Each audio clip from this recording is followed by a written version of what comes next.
Thanks so much for joining us. Really excited. Calvin Warner, first time I've had a chance to interview you. Welcome. Appreciate it. So this last weekend, Calvin, the Jacksonville Giants, you guys swept the weekend.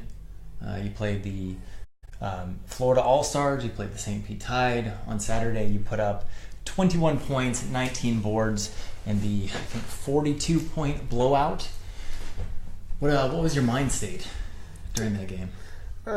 Just to get out there and kind of, release what we've been practicing on all week. Those are our release games on the weekends. Basically, we come in throughout the week, work hard, work on our preparation for the upcoming games, for the upcoming playoffs, get better at what we do, and we take it out on each other every day in practice. So Saturday, Sunday, Friday, whatever the case may be, is when we get a chance to display it.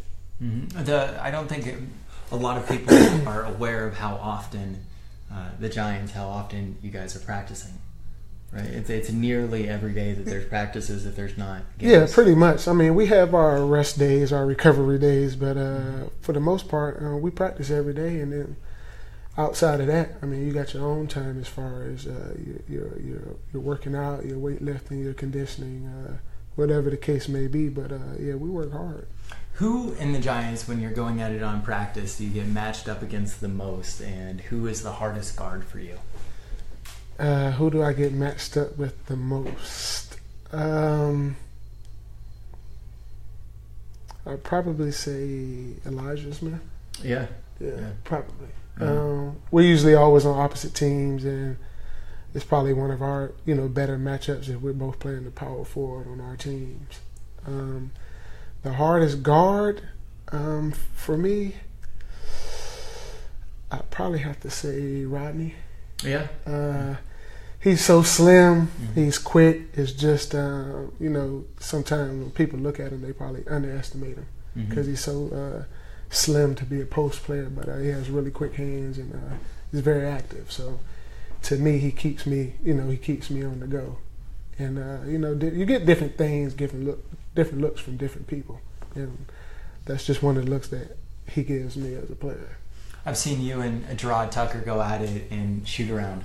Mm-hmm. It seems like you guys match up really well together, and you kind of look like you're having fun too when you're going through some of those defensive drills against each other. Yeah, well, we've most of the core group of guys, we've been around each other for some years now, and we don't just play ball during the season. We play ball in the summertime. We play every day. We play pickup ball. We work out together at times. We gotta, when we have the team like we have, everybody has to keep each other on their toes. Mm-hmm. Everyone's good. Everyone can play. Everyone has a special skill set. So, we have to come together collectively and work hard. And he has to bring it out of me. I got to bring it out of him. So Calvin has been playing professionally, I believe, since 2002, 2003. That was when you left college, correct? Yeah. Was 17 points, 8 boards in college. You played here in Jacksonville. You played in, Michigan too also, right? For 2 years. So you have 13 championships over the course of your 15-year professional career. Which championship meant the most to you?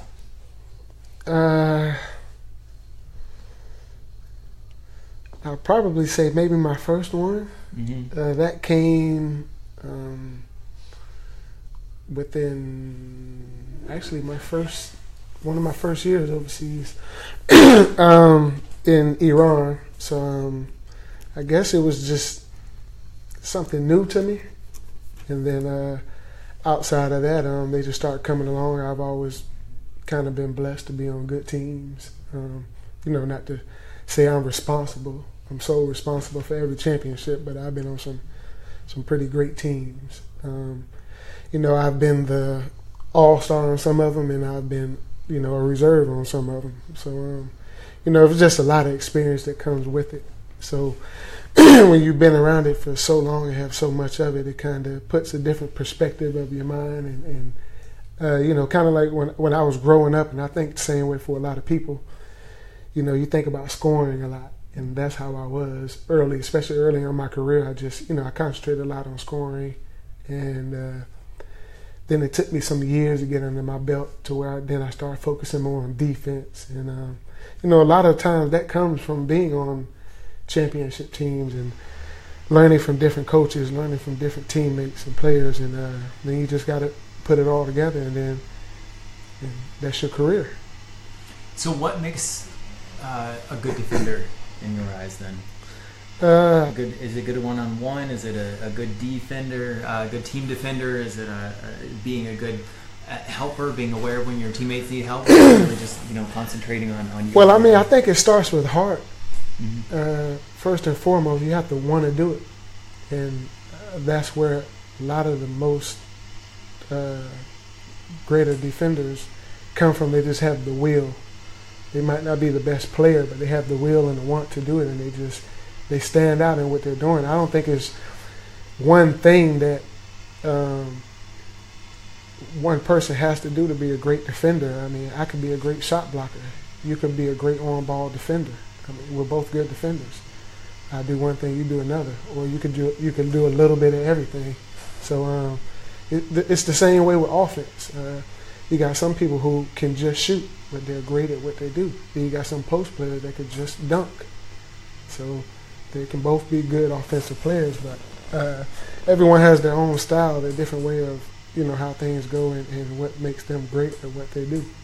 So defense is one of those parts of basketball that's really hard to quantify in a box score, right? So obviously you have the counting metrics, so you can talk about blocks, you can talk about steals, but a lot of a defense is the alter shot, or the shot that didn't happen because you were right there.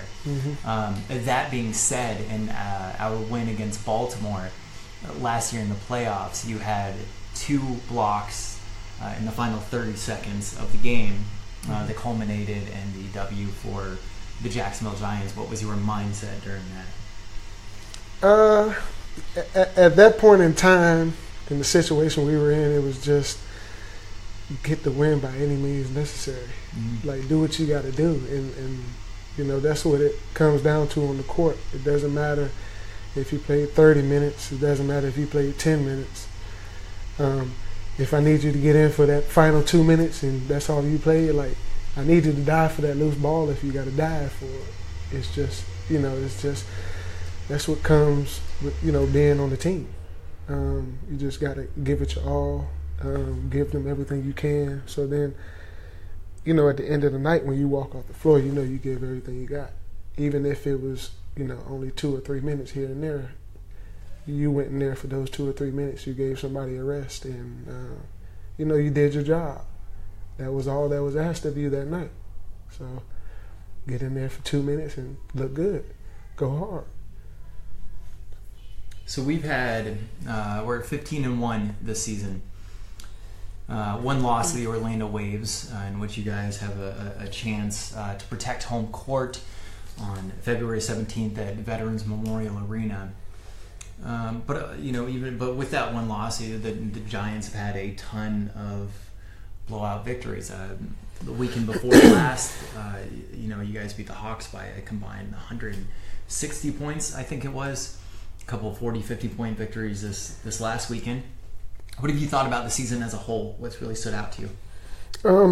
As a whole, we've done a lot of good things. And, on the outside looking in, we've done a lot of great things. But to us, to ourselves, we know it only means but so much. And we have, we still got a lot of stuff that we have to work on internally. We have to get better as a group. Like I said, it doesn't matter if we're winning by 100 now, we're winning by 50 now, as long as we're getting a win. And, we know when we go up to the playoffs, come March, April, like, no one cares that we beat this team by 60. No one cares. Like, they're not going to lay down for us. Like, they're going to come at us even harder. So, as a whole, you go through that in every sport, every season. No one's perfect. You're going to lose some games. You might lose more than one. I've been on teams where I've been a top 4 team, a Final Four team, and we had over 10 losses, 15 losses. I mean, we had longer seasons, but I mean that's just it comes with it. You're not going to win every game. Everything isn't going to be perfect. You're not going to make every free throw. You're not going to get every call. We're going to have bad nights. I mean, the good thing about the type of team we have, we can still win on having bad nights. We can have a horrible night and still win because the caliber that we have as a whole. But like I said, that's now. But in the future, we can't. We know when we go to the playoffs, we have to bring our A game. We can't go up there and not be focused. That's not the time for us to try to get prepared. We have to be prepared when we go there. There we have to play good. Like right now, we're getting out all the kinks. We can have a bad night against some of these teams. We know we're going to, beat majority of them. But, we always have a different focus when we go to the playoffs. And, everyone comes ready. I think everyone changes their game, changes their mindset. And, we put egos to the side. And we have one goal as a team is to get a ring. So you were inserted into the starting lineup recently? Yeah. How's that feel?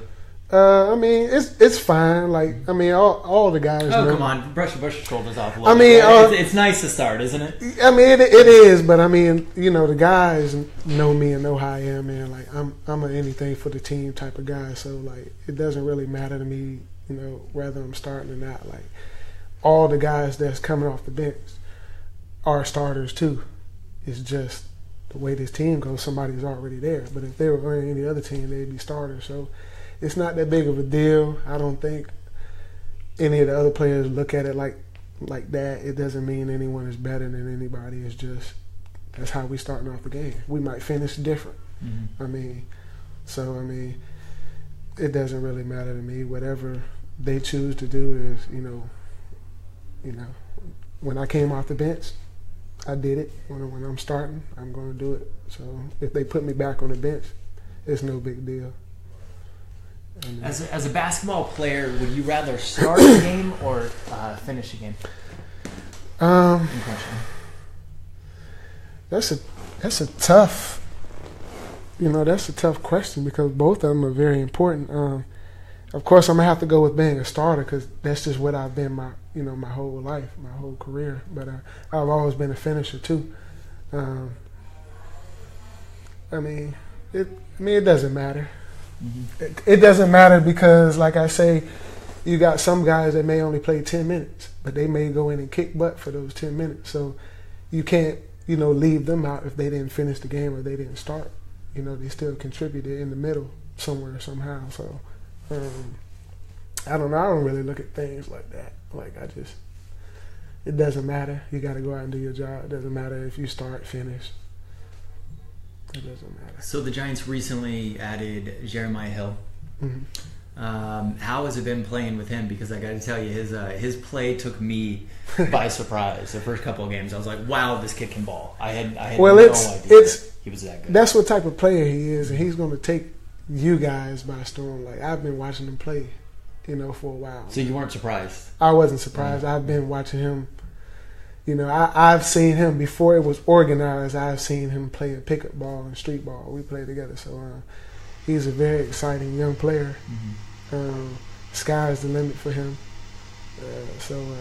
He does. He's bringing a lot more excitement to the team and putting excitement for the crowd. And it's good to have fresh young guys like that. I think it keeps everyone on their toes. And then, when you see young guys like that going to work, it make you kind of want to do a little extra, make the next guy want to do a little extra. And like I said, that's the type of team we have. Like, everyone's good, so everyone has to keep the next person on their toes, and it's all fair game.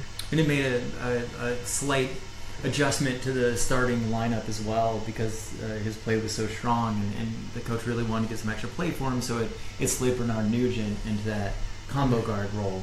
Mm-hmm. To start out the game. So you have this trickle-down effect, which I think is really interesting in basketball. But to your point, looking at some of the box scores for the Jacksonville Giants, and you'll see This guy played 20 minutes. This guy played 20. This guy played 17. Maurice Mickens, he's usually around 28, but for the most part, the minutes are really evenly distributed. You go and you look at the opposite teams, whoever the opponent is, their players, and 38, 35, 35, and then a couple of 2 or 3 players. Do you think that that's going to help the legs as the Jacksonville Giants transition into the postseason?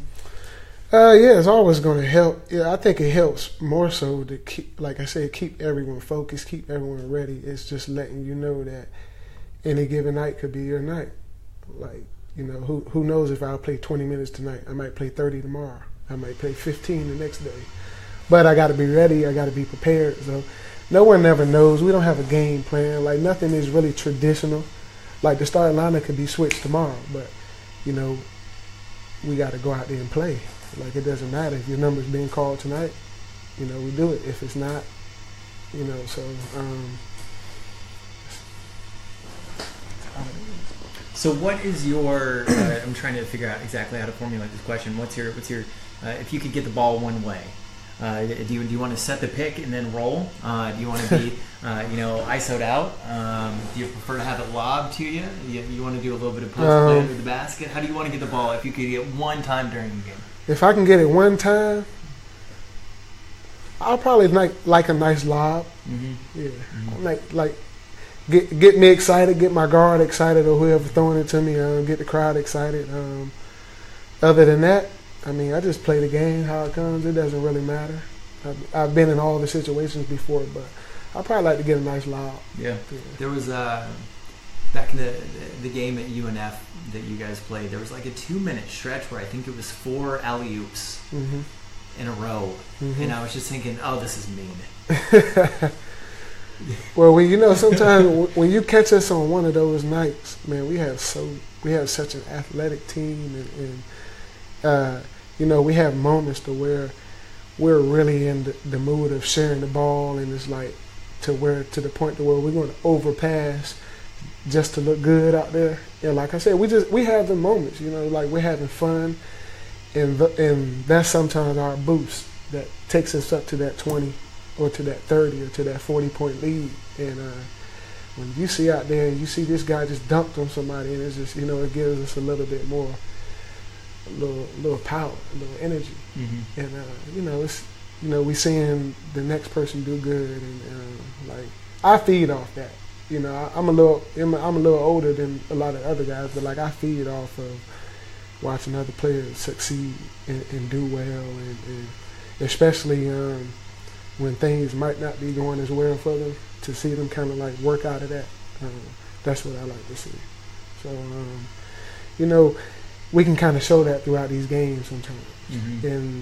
And sometimes in situations, on normal teams where you might have close games and everybody don't get to play as much when some of the games are closer. But, fortunately we get to play some really good games and take some good leads to where everyone can play evenly. So, everything is distributed, like you said. It's good. It's hell on the other teams, because they got to go out and be tired, and imagine playing 48 minutes that some of these guys play, and then they got to come back and face us again tomorrow. Yeah, how does that? Do you talk to the team the next day before the game? Because I realize that basketball players, yes, it is a job. Yes, they're playing against the other team, but a lot of you guys have been playing it against each other for a number of years, and you know each other on and off the court. Is there a certain level of when a team gets beat by that much, how do they feel when they have to face you again the next day? I can only imagine. I can never have that conversation with them. It's just like, it's respect for me. Mm-hmm. So I'm going to respect you enough as a player, like not to bring it up. Like, I already know half the teams coming in don't really stand a chance against us, but they're human like we are. They're going to come out and play. But at the same time, I don't have any sympathy for them. Like, we come out and work hard and practice every day, like not to take it easy on you guys, this weekend. Like I'm sorry, you're just the next team on the list. But it is what it is. Like, we've all suffered losses before, and That's just how it goes. Now, some of that full court press defense that you guys play, when you're up by like 50. Listen, I'm gonna tell you the truth. It may look a little bad to you guys. No, I think it's funny. But this is the thing. We really haven't really been even turning it on. Like our press this year, I mean, we do it here and there, but it's not like it has been in the past. So, you know, sometimes these are lackadaisical pressing. When we're up 50, we're just playing hard. We're kind of out of the press, but we're playing so hard it may looks like we're putting that much pressure on them. But, you know, it looks like that to you guys, but really we're kind of in chill mode. Like we haven't really shown our pressure defense like all season. Like, have you seen us get like 3 or 4 back-to-back, 3Ds? Like no, and you bring up a good point. So with the 3D rule, and that's something I wanted to ask you about. You've played college, you've played overseas, you played in the ABA, and the 3D rule in the ABA is a little bit different, but the ABA is known for being innovative. If you're watching the interview right now, or since you're watching the interview right now, the 3-point shot actually came from the ABA, and then they're thinking about doing a 4-point shot, or maybe the G League's going to do that. But how do you not learn the rules? But is it hard for you to keep track of when you're in a different league, the different rules that they might have and things like that? At times it is, but for the most part, I try not to pay attention to it because it doesn't matter. Like, it's 3D, we get a steal. Like, I'm going in to lay the ball up, regardless if it's 2 points or 3 points. So it doesn't really matter. Goaltending does, though, depending on the league you're in. Right? Well, like where you block the shot from, whether or not it's goaltending. Well, overseas is the same thing. You can knock the ball off the rim. So, that's the only thing that's different. It's outside of the NBA. But other than that, I think you pay attention more, like if you're on the bench. Like if I'm on the bench, I pay attention to it more because I'm more to watching what's going on or what's inbounds, what's out. I'm watching the referees, I'm watching the players, just see what we're doing, what they're doing. So, you pay attention to the score more when you're sitting on the side. So if you see they don't put up a certain amount of points, you're asking about the 3D, you're asking about where the turnover occurred. Other than that, we don't pay attention. You go out and play. But like I said, if the past teams, when we would turn on our press, we getting 3 or 4 3Ds in a row. That's when we really, really, really turn it on. We've had some moments this year, but like I said, sometimes we do tone it down because the games, they may be kind of out of reach a little bit. So it doesn't mean we don't play defense. It just means we're going to tone it down just a little bit and just play basketball without putting too much pressure. So number 33, why do you wear that? I probably originally started wearing that. I was a big Alonzo Mourning fan when I was a kid. Okay. He was one of my favorites. I think that's probably where I originally got 33. It was 33 and 23. And I don't think I got to explain the 23. So there's an issue in the NBA right now, and it sounds like you have some coaching aspirations when you're done playing basketball. So I want to get your opinion on it. Where you have a lot of players that are complaining to the refs after every single call. And I've heard from different high school coaches and really on down, not just high school, but even lower than that, younger than that, I should say, that the kids are seeing this on TV. And so they're now complaining to the refs, the volunteer refs of the rec spots or wherever they're playing. As a player, how do you feel about the relationship between the player and the referee? It's a job. It's okay to be friendly. It's okay to be nice, but at the end of the day, you got to do your job as a player. They have to do their job as well. Me personally, I never really have a lot of issues with refs. They're going to make some bad calls. They're going to let you get away with some calls. So it's okay to have a relationship. It's okay to talk. It's okay to complain at times. But when it gets overboard, that's when it becomes a problem. As far as the NBA, I've never been on any type of level to where you could talk and do the things you do, on that level. But that's what they let them do. They let them get away with it. Then That's their league. Of course, you can't do that here in this league. You can't do it in college. You can't do it overseas. You can't do it in high school. Like, they won't allow you to show them up like that or just say certain things. But at the same time, I think a ref knows how to get your attention. He knows how to get you to tone it down. And you're going to start with his warning to you, warning to your coach, and then your coach, to come from the coach too. Coach got to talk to you, calm you down. But as long as it's not out of hand, I believe it's all in fun. Mm-hmm. I mean, you can have a good relationship, laugh, joke. Just don't get disrespectful with it. If you get disrespectful with it, then it's consequences. It could be a bad call here and there. I mean, we've seen it happen. It's a questionable call. It can go either way. I have you in my ear all game. Yeah, I might call it out on you. It could have went either way, but you got to get that respect. And you got to give the respect too. So 13 years playing professionally. 15. 15 years. 13 championships. 2 with the Giants. 15. 15 championships. So it's 15 years and 15, not 15 and 13. Yeah, There's 13? I got 13 overseas. Okay, 13 overseas. So it's 2 15 with the total, Giants. 13 overseas. What has been in that 15-year career your most memorable game that you've ever played? Most memorable game? That's tough. I don't have one off the top of my head.